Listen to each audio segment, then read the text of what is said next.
Freud famously wrote that there were three great humiliations in human history.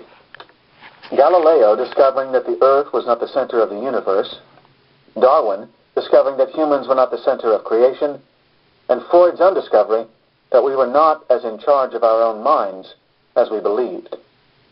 This attack on the idea of human free will inevitably brought damnation, particularly in America, and as a result, the whole of psychoanalysis was painted as unscientific.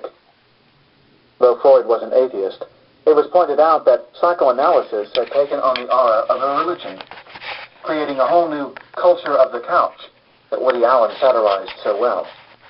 Not only did Freudian therapy have too great a dependence on the psychoanalyst, there was a lack of standard procedures and verifiable outcomes, and little evidence of effectiveness in healing people.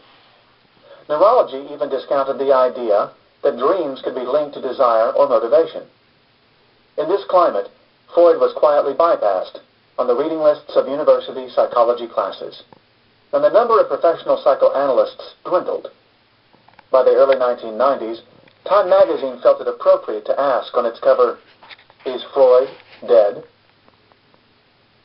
Today, if you visit a psychologist or psychiatrist, you may not be asked about your dreams or your past at all. These are deemed irrelevant next to cognitive psychology's more precise methods of changing your mental state. Yet today's practitioners too easily forget their debt to Freud's original talking cure of listening to and analyzing the content of a patient's mind, and his insight that a person can simply be sabotaged by the irrational within. In addition, recent research at the Royal London School of Medicine has lent cautious support to Freud's ideas on dreams. Brain scan imaging shows that they are not simply the byproduct of random neuron firings. In fact, the limbic and paralimbic areas of the brain, which control the emotions, desires, and motivations, are very active during deep sleep.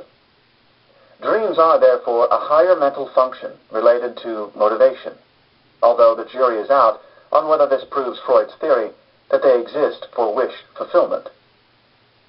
Just after the 150th anniversary of his birth, can we be sure of saying anything definite about Freud's legacy?